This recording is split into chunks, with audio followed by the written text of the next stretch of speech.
Brand positioning, competition.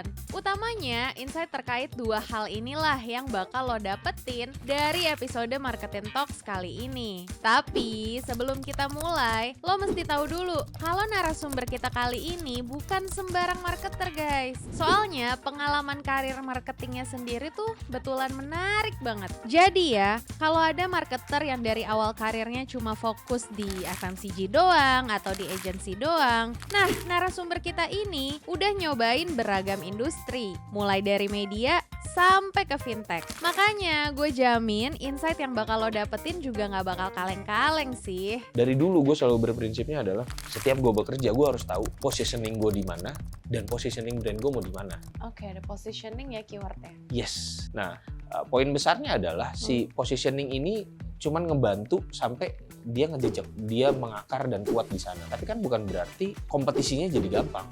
Karena kan kayak tadi yang gue bilang gitu. Orang ngelihat kayak challenge itu pasti ada lah. Mau dari direct, mau dari indirect, dan itu bisa terjadi kapanpun. Cuman pertanyaannya, apa yang bisa lo lakuin? Well, kalau kata gue sih ya, satu-satunya yang bisa lo lakuin, at least untuk saat ini adalah segera tonton video ini sampai habis, karena kayak yang gue janjiin tadi, insight soal brand positioning dan competitionnya ada banyak banget. So, just keep watching and enjoy!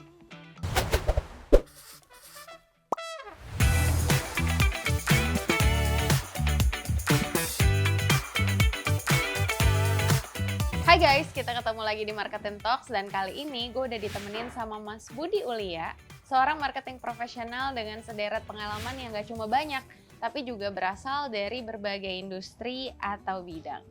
Langsung aja gue sapa kali ya orangnya. Hai Mas Budi, Halo, apa kabar? Baik. Aku biasanya akan salaman dulu. Oh, siap. Karena ingin mengucapkan terima kasih udah mampir, Sama-sama. udah main ke kantornya marketing buat ngobrol-ngobrol.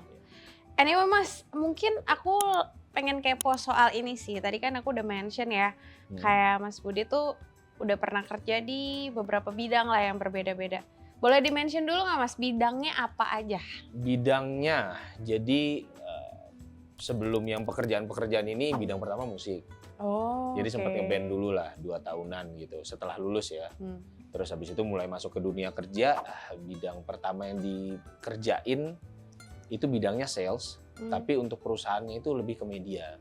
Oh, oke. Nah, di media ini gue tuh kayaknya 5 tahunan lah, 5 mau ke 6 tahun lah kerja di media gitu. Sebagai sales dan juga sempat juga sebagai marketing gitu. Jadi kalau dibagi-bagi ya 20%-nya atau 15%-nya sales, sisanya pengalamannya lebih ke marketing. Oke. Dari media ada kesempatan tiba-tiba pindah ke media agency. Nah, di media agency ini sempat bekerja itu sekitar 4 tahunan kayaknya harusnya. Oke.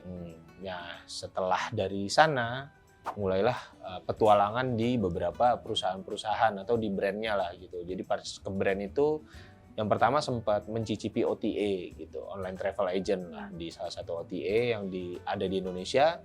Terus habis itu sempat pindah juga ke OTT platform, over the top gitu. Itu ya untuk yang streaming-streamingan. Terus setelah itu sekarang bekerja di perusahaan fintech. Anyway, mungkin masuk ke itu langsung kali ya Mas, marketing. Dari sisi industri yang banyak, kemudian bertahan di marketing, apa yang kemudian bikin stay, bikin suka, bikin enjoy, nggak nyerah, nggak yang kayak oke, nyari yang lain lagi? Kalau misalnya nanya apa yang bikin bertahan, itu pastinya ya karena ini sangat challenging. Menurut gua, yang menarik dari marketing tuh nggak ada, maksudnya ilmu pastinya ada lah, teori-teorinya ada ini segala macam, tapi marketing tuh bukan sesuatu yang eksak gitu, bukan kayak matematik yang 1 tambah 1 itu 2.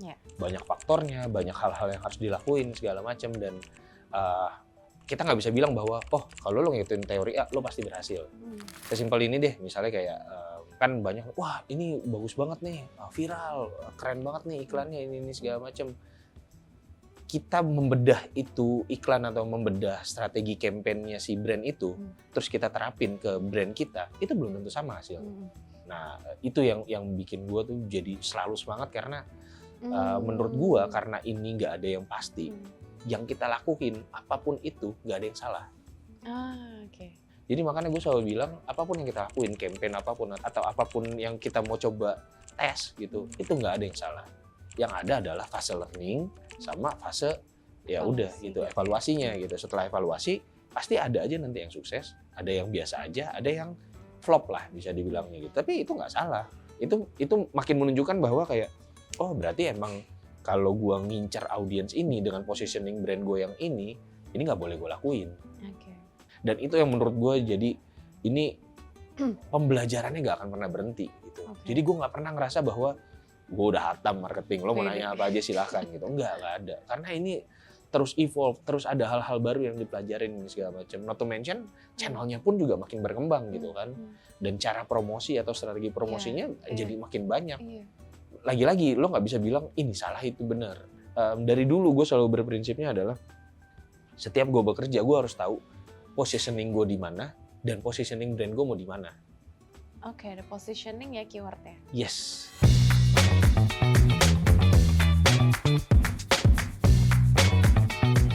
Mas, anyway, sebenarnya kan kita udah sempat ngobrol ya sebelum ini ya. Ini juga buat konteks ke teman-teman yang nonton bahwa hari ini gue bakal lebih banyak nanya soal competition. Oke. Tapi tadi menarik sih yang soal positioning itu. Kayak gue mikir ketika lo positioningnya kuat, berarti kan lo masuk ke competition landscape-nya atau apa sih area bersaingnya jadi lebih dibilang lebih mudah atau lebih apa ya? Maksudnya dengan positioning itu gue jadi berpikir bahwa lo akan jadi lebih mudah nih menghadapi kompetisi ke depan. Itu gimana penilaian atau pendapat lo soal itu? Kalau dibilang lebih mudah itu belum tentu. Maksudnya poinnya kan gini, pada saat kita udah nemuin positioning yang pas dan akhirnya audiensnya kemakan dan akhirnya ya semuanya kan pasti ke sales atau pokoknya intinya pada saat lo mengeluarkan sebuah produk kan ya produknya memang harus mendapatkan sesuatu gitu yang which is profit kebanyakan, kecuali lo ya organisasi non profit gitu kan. Nah poin besarnya adalah si positioning ini cuman ngebantu sampai dia ngejejak, dia mengakar dan kuat di sana. Tapi kan bukan berarti kompetisinya jadi gampang, karena kan kayak tadi yang gue bilang gitu, orang ngelihat kayak wah si tetangga brandnya sama, produknya sama, misalnya ini produk kesehatan gitu, ingredientsnya sama gue, oh dia ngambil positioningnya itu. Nah kompetitor ini kan bisa memilih gitu, oke gue akan ngambil positioning yang sama atau oke gue akan coba explore yang lain, muter, tapi gue akan mengejar segmentasi ini, karena kan skupnya luas banget. Nah ini yang seru jadinya, yang bikin jadi kompetisi itu akan terus menyala. Contoh realnya, salah satu produk mie instan. Dulu kan semua orang selalu bilang ini produk mie instan gak bakal ada yang bisa goyang gitu. Terserah deh lo mau ngapain, karena banyak lah produk-produk mie instan yang lain yang mencoba untuk ngelakuin sesuatu tapi ya udah masih di bawah-bawah juga, dan mereka ngerasa kayak lo ambil deh tuh 2%, 3% share gue silakan gitu, tapi lo nggak akan ini. Setiap ada yang mau mengancam sedikit akhirnya diakuisisi atau apa gitu ya, itu hal lain lah. Cuman poin besarnya adalah mereka merasa bahwa udah nih gue udah settle, akhirnya ya udah flat gitu kan, dia nggak ngapa-ngapain sampai tiba-tiba datang satu produk mie instan yang lain. Ya mereka udah melakukan researchnya, mereka udah tahu positioningnya, dan mereka punya target bahwa gue harus ngegoyang dominasi si ini gitu. Ya udah tuh mereka lakuin hal yang dilakuin sama si top of mind produknya gitu kan. Mereka main lah di channel-channel yang dimainin sama si ini. Kalau misalnya kayak di TV, simpelnya kayak misalnya nih ya, mereka tayang 100 kali, kita tayang 300 kali. Lebih banyak. Mereka tayang di prime time, kita tayang juga di prime time. Jadi dikejar, dan emang benar gitu. Awalnya mungkin nggak kelihatan, share-nya sama kayak yang mie instan yang lain gitu misalnya, kayak oh ya udah deh lo ambil tuh silakan. Tapi lama-lama orang jadi mulai kayak menarik juga nih buat dicoba, menarik juga buat ini segala macam, dan akhirnya mereka menemukan positioning untuk gue tuh bedanya ini loh, lo mau coba nggak gitu. Dan memang benar setelah itu terjadi pergeseran gitu, dan akhirnya kompetisinya jadi sengit lagi. Maksudnya nggak bakal ada waktu lama untuk lo leha-leha di posisi kayak karena gue udah dapet ininya, orang udah kemakan, terus akhirnya ya udah deh gue nggak ngapa-ngapain. Nah itu nggak mungkin bisa dilakuin sih, karena kompetisinya itu akan separah itu, maksudnya bukan separah itu loh, akan seseru itu. Karena akan ada, pada saat ada satu brand yang sukses, pasti akan ada brand-brand lain yang merasa bahwa nggak bisa lo, lo nggak bisa lo enak-enakan di sini lo. Jadi intinya itu, dan balik lagi kayak yang tadi gue bilang gitu kan, akhirnya nggak ada yang bisa bilang bahwa dengan adanya apapun yang lo lakukan di marketing itu bagus atau jelek atau apa gitu. Yang bisa kita lakukan adalah ya coba terus. Karena ya ini bukan eksak gitu, lo nggak bisa bilang bahwa kalau lo nambahin 1 dengan 1 ya hasilnya pasti 2. Tapi kalau hoki, yang mana ada aja yang hoki, first shotnya udah langsung ini betul. Ya. Tapi hoki itu pun juga pasti ada unsur di dalamnya lah, dan kalau misalnya dia tidak bisa mempertahankan hokinya itu, ya ini tinggal nunggu waktu sampai tenggelam. Dan kadang mungkin yang terlupa ya udah bagaimana ini bisa long term, bisa sustain. Betul. Itu yang kayak yang tadi kasus Mie Instar ya Mas ya, jadinya udah sekian lama jadi leader, market leader, tapi kemudian harus saingan lagi. Benar.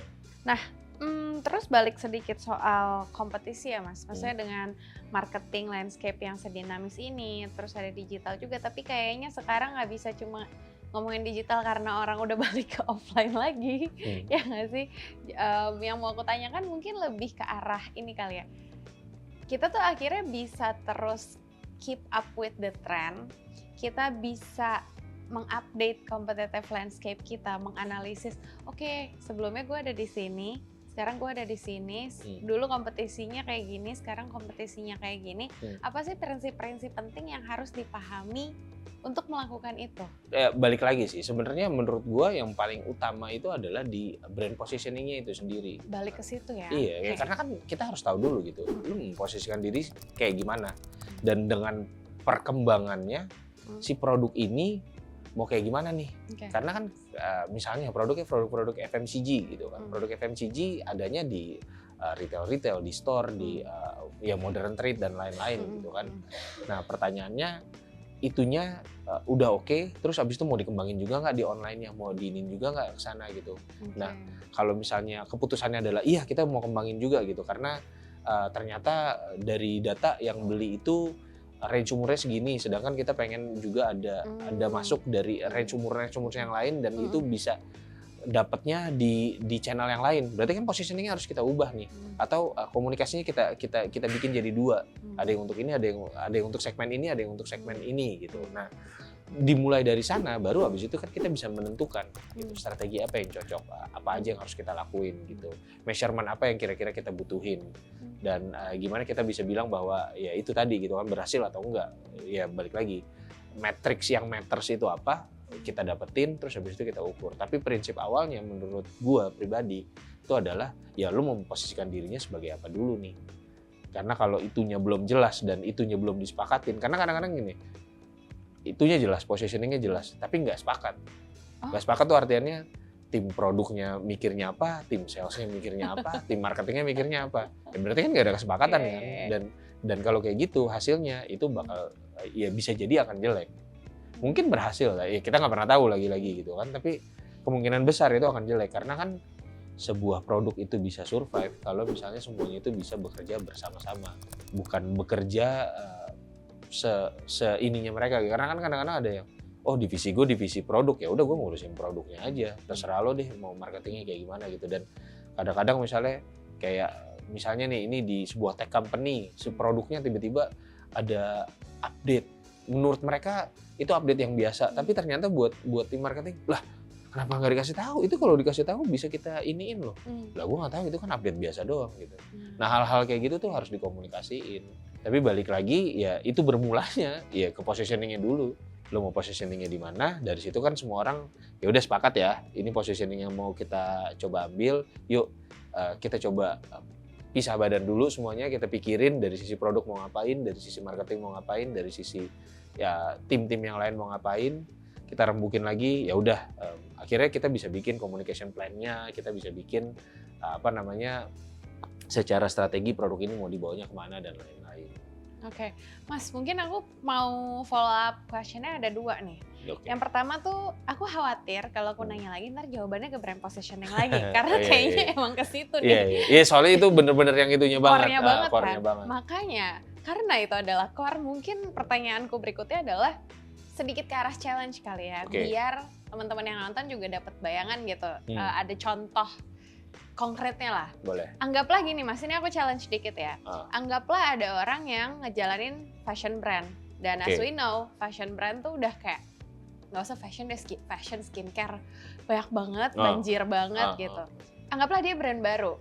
Nah terus gimana dong? Maksudnya langkah-langkah yang harus dia lakukan secara konkret untuk itu tadi, define positioningnya. Apakah gue harus positioning gimana ya? Apa yang harus dilakukan step by step? Oke, kalau misalnya ditanya kayak gitu, yang pertama harus dicari tahu adalah ini produk kelebihannya apa, USP-nya apa. Karena kan ada yang lifestyle product, ada yang health product, ada yang apa gitu. Itu dulu, lo bisa nonjolin warnanya, lo bisa nonjolin fungsinya, lo bisa nonjolin apanya gitu. Tapi yang perlu kita pertajam adalah lo mengambil dari sisi mana. Kemasan, misalnya kayak, oh ternyata kalau gue compare produk gue sama si produk lain, ini sama. Apa yang bikin beda ya? Ya packagingnya. Nah cuman pada saat lo mau ngomongin packaging, ya lo harus tahu dulu. Ini lo mau memposisikan si produknya sebagai produk yang sama dengan si kompetitor atau enggak? Kalau sama, berarti kan lo harus deep dive si kompetitor kan? Oke, si kompetitor ini skincare khusus buat, misalnya ini skincare gitu ya. Ini skincare khusus buat cewek. Mereka bilangnya ini bisa memutihkan dan tingkat keputihannya lebih tinggi gitu misalnya karena bahannya natural atau ini segala macam. Terus lo cek, oh ternyata gue sama-sama natural ini segala macam. Apa ya yang beda gitu. Terus habis itu misalnya lo pesan si produk kompetitor, oh packagingnya ternyata biasa-biasa aja. Dia cuman menekankan itu, terus nggak ada kayak kartu thank you-nya atau apa ini segala macam. Nah itu adalah posisi yang bisa lo ambil. Balik lagi, lo bisa menggali itu bukan dari kompetitor tapi dari audiens yang pengen lo sasar gitu. Ini kayaknya produk gua ini cocok buat ibu-ibu muda yang ngerasa malu sama ininya dia gitu karena nggak sempet dandan atau nggak sempet skincarean kayak anak-anak muda sekarang. Padahal sebenarnya si skincare ini itu bagus dan ternyata cepet. Oh ya udah berarti gua menyasar si ibu-ibu muda. Ibu-ibu muda tuh umur berapa sih? 25 sampai 35 atau apa ini segala macam. Ada banyak cara. Lo bisa kayak gitu atau lo bisa bikin FGD.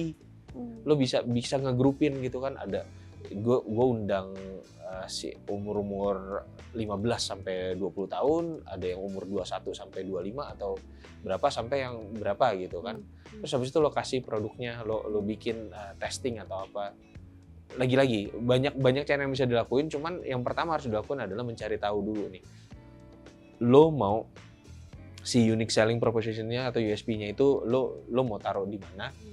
Keunikannya apa? Setelah itu berarti kan lo udah men-set kan. Oh, oke, gue tahu kelebihannya di sini. Gue tahu juga ini bakal gue sasar ke ya kayak tadi misalnya gitu, ke ibu muda umurnya 25-35. Terus habis itu sebisa mungkin lo spesifikin. Karena semakin spesifik itu, lo semakin bisa memikirkan strategi gue abis itu mau ngapain. Lo bisa aja bikin general, lo bisa bilang bahwa ya pokoknya ini produk untuk umur 25-35 tahun. Tapi 25-35 tahun itu baru segi umur lo. Gendernya apa? Cewek. Oh, oke, cewek. Terus abis itu ini harganya berapa? Itu sanggupnya buat orang-orang kemana? Lo nggak bisa mempromosikan ini, kalau lo bilangnya ini murah, orang-orang yang high class akan bilang, barang murah pasti harganya ini. Tapi kalau lo bilang ini premium, ini mahal, ya yang di bawah-bawahnya akan bilang, kemahalan ini. Jadi itu, lo harus sedetail mungkin, sespesifik mungkin. Setelah lo menemukan itu, setelah lo sepakat bahwa, oke, ini ya secara demografi dia di kota-kota besar, harganya segini, jadi kita ngejarnya orang-orang yang middle up. Terus habis itu range umurnya itu 25-35 tahun, kita ngincernya ibu-ibu muda yang tidak bekerja, yang di rumah aja dan mungkin punya anak ini segala macam, nggak sempat skincarean. Dari sana lo udah sepakatin secara produk, tim produknya mungkin akan mikir bahwa oke, packagingnya berarti gue harus bikin sesuatu yang touching nih. Jadi tuh dari situ tuh diskusinya bakal jadi ngelebar banget lah. Karena nantinya setelah kita udah sepakat itu, semuanya bisa lo kasih PR gitu kan. Si orang produk mikirin secara packaging, secara ininya mau kayak gimana. Si orang marketing akan mikirin campaign apa sih yang paling pas ini segala macam. Dan pada saat ditemuin lagi, diskusinya pasti akan ngalir. Dan itu tadi ya, maksudnya dari pihak brand, dari pihak company-nya harus sepakat dulu yang soal positioning tadi. Walaupun udah define brand positioning yang bagus di awal, belum tentu nanti akan mudah masuk competition. Belum tentu akan berhasil. Bener. Nah, pertanyaan berikutnya masuk ke situ, Mas. Lantas, udah dirancang nih semuanya. Positioningnya udah lumayan pede lah, udah riset, udah FGD and stuff, tapi kan selalu ada celah itu ya, kayak duh ternyata susah ya coy gitu. Nah itu tuh gimana tuh Mas untuk kemudian ya udah bisa survive gitu di area competitionnya? Apakah merombak atau gimana? Balik lagi yang harus dilakuin itu evaluasi. Oke. Karena kan ya ini kan nggak mungkin ke positioning lagi gitu, maksudnya setelah itu kan kita harus evaluasi gagalnya itu di mana. Dan karena kita sudah sepakat di awal, kita harus tahu gitu indikator gagal itu apa. Karena kan lo bisa bilang bahwa strategi marketingnya gagal. Oh oke, strategi marketingnya gagal tuh kenapa ya? Measurementnya apa, matriksnya apa gitu. Datanya. Betul, karena itu yang harus diperhatiin gitu. Dan kadang-kadang kan suka gini, misalnya kayak wah ini gagal nih, ini jelek gitu. Sorry, jeleknya itu apa ya? Bisa jadi itu subjektif. Bisa jadi itu karena misalnya nih ada satu campaign mainnya di sosial media pakai KOL yang dia nggak kenal. Terus habis itu dia merasa bahwa ini gagal nih, gue nggak tahu itu siapa ini segala macam. Sorry, gagalnya di mana gitu. Kita harus kasih tahu dulu. Apakah memang misalnya matriksnya waktu itu kita mau engagementnya bagus kok ini segala macam. Nah cuman ternyata misalnya nih, iya engagementnya bagus tapi ini gagal secara produk karena setelah engagementnya bagus, nggak ada yang akhirnya beli si produknya. Nah berarti kan kita harus coba evaluasi nih. Oke, setelah engagementnya bagus, terus nggak ke produk, journey setelah dari engagement ke produk tuh apa? Keputusnya di mana? Atau jangan-jangan ternyata engagementnya bagus, cuman engagementnya tidak relevan ke produk. Itu bisa kita bilang gagal. Misalnya kayak akhirnya ya lagi-lagi nih contohnya misalnya kayak tadi gitu kan, dia pakai influencer udah banyak ngabisin 1M gitu misalnya, terus habis itu reportnya bagus kok, kita ngedapetin reach-nya segini, impression-nya segini, ini jadi FYP ini segala macam gitu, tapi kok penjualannya cuma 2 produk. Kenapa? Ya udah kita cari tahu, oh ternyata ini emang bagus, ini emang FYP, tapi kalau ngelihat dari engagementnya tidak berhubungan sama si produk. Ternyata mereka fokusnya ke kontennya, ke jogetnya atau ke apanya gitu. Dan atau ternyata ada journey yang keputus. Mereka dapat informasi bahwa ini produknya bagus, tapi mereka nggak tahu belinya. Nah itu kan harus dievaluasi gitu. Dari sana kita jadi tahu akar permasalahannya di mana. Jadi kita nggak bisa kayak langsung blaming each other kayak produknya jelek kali, ininya jelek kali, nggak gitu. Tapi kita perlu tahu dulu keputusnya di mana, coba kita perbaikin dulu di situ gitu. Nah itu makanya kesepakatan di awal, detailing di awal itu perlu banget gitu, supaya menghindari flop-flop yang kayak tadi. Dan kalaupun emang nggak bisa dihindarin, ya itu evaluasinya itu harus mendalam. Karena kalau evaluasinya tidak mendalam, takutnya itu cuman akan mengulang hal yang sama lah gitu, karena akhirnya variabel yang salahnya tidak dibenerin, cuman jadi judging aja kayak strategi marketingnya jelek sih ini sih. Kadang-kadang ada juga loh yang strategi marketingnya gagal tapi produknya tetap laku. Nah itu kan berarti ada faktor yang harus kita cari tahu gitu. Ternyata misalnya kayak ternyata karena tim salesnya bagus nih atau apa gitu. Nah yang kayak gitu-gitunya tuh perlu kita cari tahu supaya kita bisa bilang bahwa iya nih berarti ternyata strategi marketing sama strategi sales di lapangannya belum align, dan ternyata strategi salesnya lebih bagus. Ya udah ayo coba kita adapt di strategi marketingnya juga atau apa. Mas Budi, ketika aku nyari-nyari tahu soal kompetisi, aku nemuin istilah yang menarik. Ada yang namanya direct competitors sama indirect competitors. I'm not an expert, jadi aku harus tanya Mas Budi. Sebetulnya mungkin yang lebih menarik justru di indirect-nya ya. Yang kalau nggak salah itu dari produknya beda, industrinya beda.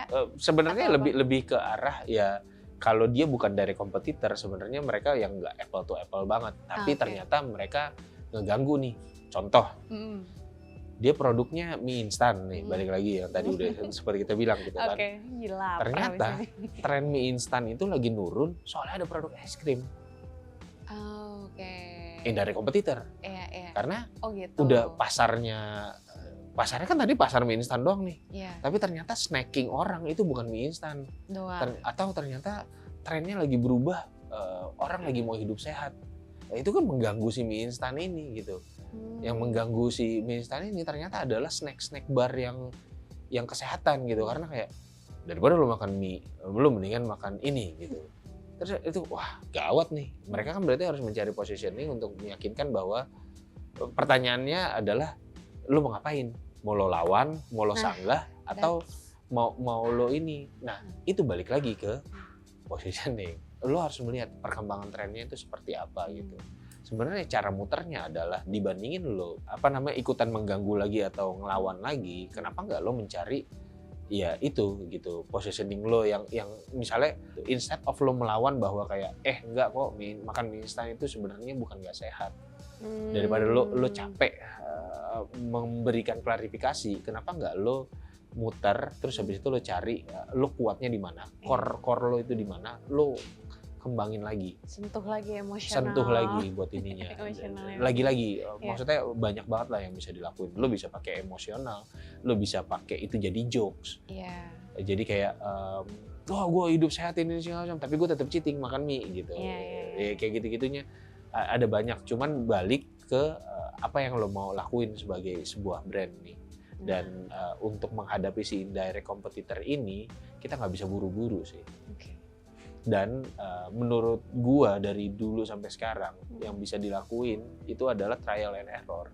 Challenge itu pasti ada lah, mau dari direct mau dari indirect, dan itu bisa terjadi kapanpun. Cuman pertanyaannya apa yang bisa lo lakuin? Nah, yang bisa lo lakuin adalah yaitu tadi, lo harus bisa analisa, coba cari secara mendalam apa yang mau dilakukan, disepakatin, coba dijalanin. Yang penting ada kejelasan. Ini kita mau jalanin berapa lama, indikator kita tahu ini sukses atau enggak itu apa, ini segala macam. Itunya yang harus disepakatin di awal dulu, karena pada saat sudah berjalan kita nggak bisa bilang bahwa ya udah jalanin terus aja lah, toh bagus gitu, nggak bisa kayak gitu.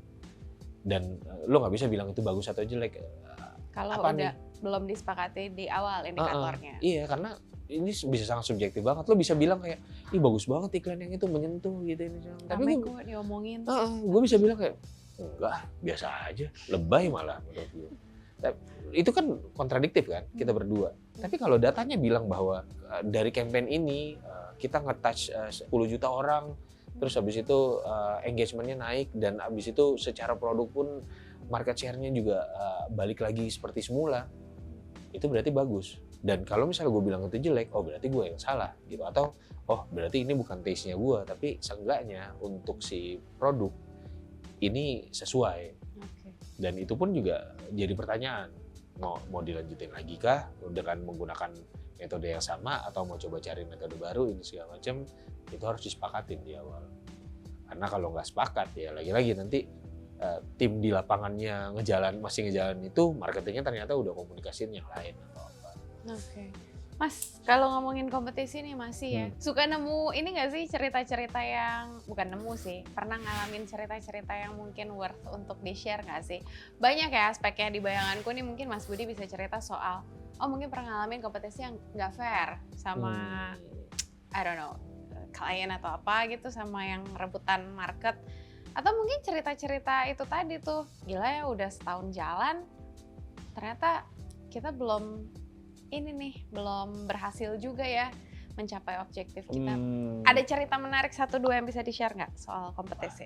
Banyak sih cerita yang menarik ya. Cuman salah satu yang diinget banget itu waktu pandemi. Nggak mau sebutin brandnya apa dan bergerak di bidang apa karena langsung kebaca. Tapi di masa pandemi ini kan itu sesuatu yang gak ada yang pernah tahu. Orang tuh nggak tahu ini tuh kenapa, terus apa yang harus dilakuin ini segala macam gitu. Nah, ada beberapa bisnis yang impacting banget ke sana gitu. Ada beberapa produk lini bisnis yang akhirnya karena orang rely banget sama ini produk, pada saat ada kejadian ini mereka nggak mau tahu, mereka akan nyalahin si produknya gitu. Nah pada saat itu kejadian, itu kebetulan kejadian di tempat gue kerja dulu. Ya udah dari manajemen pun berembuk ini segala apa yang harus kita lakuin. Kesepakatannya adalah semua orang yang protes atau ini segala macam nggak mungkin bisa kita sanggah satu-satu, kita selesain aja, kita sortir, kita bikin prioritas tingkat kepentingan yang mana ini segala macam. Kalau memang perlu ada pengembalian atau apa, kita lakukan. Nah, di tengah proses, lagi-lagi kayak tadi statement gue di awal, ini kita nggak tahu kenapanya ini segala macam, dan ini sesuatu yang benar-benar baru banget lah. Bukan cuma untuk si konsumer aja, bahkan untuk si produk gitu kan, karena ini gila, ini baru pertama kali banget kita rasain. Nah, di momen itu pasti banyak ketidakpuasan dari konsumer, kayak jadinya ini gimana sih, kok nggak ada penyelesaiannya, kok nggak ada ini segala, karena konsumer kan nggak mau tahu. Mereka taunya gue pakai produk lo atau gue beli dari lo, gue mau dibalikin. Mereka nggak tahu tuh kalau di belakangnya lah kita ini cuman penadahnya doang. Sebenarnya produk yang lo beli itu adalah produk dari sebuah perusahaan gitu kan, dan kalau perusahaannya pilot, gimana gue mau balikin, orang perusahaannya pilot gitu kan. Tapi kan mereka nggak mau tahu, gue belinya dari lo, pokoknya lo balikin sih. Di tengah proses yang kayak gitu, dan di tengah banyaknya orang yang melakukan itu, akhirnya ada timbul satu sentimen negatif yang bilang bahwa ini jahat perusahaannya, atau gila, mereka tidak memanusiakan manusia, yang ngejawab gue robot ini segala macam, dan tidak menyelesaikan masalah. Satu brand kompetitor datang, mereka meng-highlight itu. Jadi akhirnya mereka menonjolkan bahwa oh kita beda, dengan kondisi yang sama kita tetap memanusiakan manusia, yang menjawab kalian pasti kita pastikan ini pasti orang ini segala macam. Nggak salah, cuman itu momen yang menurut gue itu seru aja gitu, karena kayak lagi-lagi ini kan pilihan kan, lo mau menyanggah itu atau enggak ini. Akhirnya kita memilih untuk enggak, kita tetap harus menyelesaikan masalah-masalah yang ada, kita tetap stick to the plan. Semua yang sudah disepakatin prioritasnya apa yang tetap kita jawab, karena yang paling penting adalah mereka semua bisa mendapatkan apa yang mereka mau, mereka bisa mendapatkan hak mereka, dan mereka bisa mendapatkan penjelasan yang utuh ini kenapanya gitu. Itu sempet tuh waktu itu, jadi ada beberapa black campaign lah gitu, walaupun mungkin bukan dari brandnya gitu, mungkin dari orang-orang yang lihat kayak ada postingan orang bilang bahwa oh kalau di tetangga dia ngejawabnya pakai orang lo CS-nya, ini gue berhasil solve dalam 3 hari ini segala macam. Dan pada saat itu kan kita udah milih untuk udahlah biarin aja gitu, pasti akan tetap ada, daripada kita sanggah terus nantinya jadi malah panjang, jadi kita diemin. Dan ternyata benar, pada saat kita diemin itu ternyata sentimen positif datang dari orang-orang yang kita selesaiin masalahnya. Jadi akhirnya yang menyanggah itu bukan dari kita, tapi dari konsumen kita sendiri, karena mereka merasa enggak kok, gue cepet kok. Bahkan ada yang sampai kayak jadi misalnya kayak mana cepetnya gitu, orang gue udah 1 bulan nih digantungin, malah dibantu ngejelasin mungkin caranya salah bun. Itu salah satu yang menurut gue seru banget lah buat ininya. Ada cerita-cerita lain di lain itu, cuman yang salah satu yang paling gue ingat itu.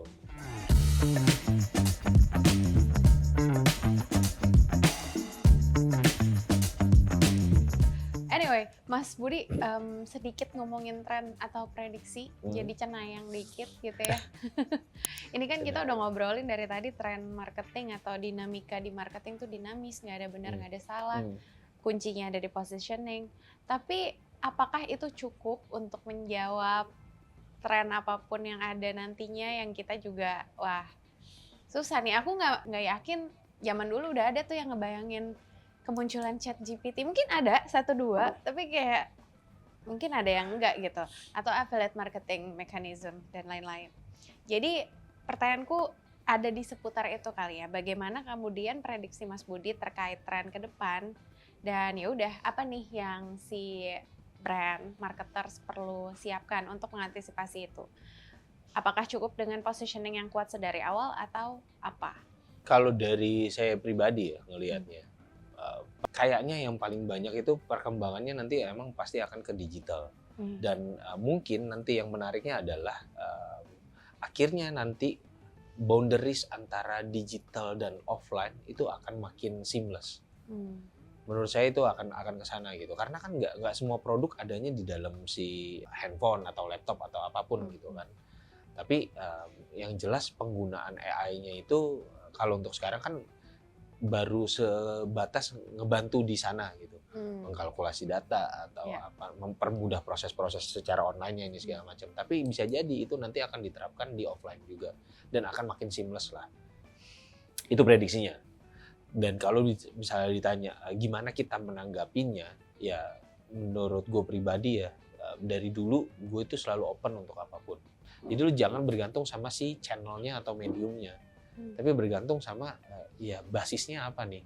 Kayak gini deh, di marketing itu kan ada teori 4P gitu. 4P itu akan selalu ada.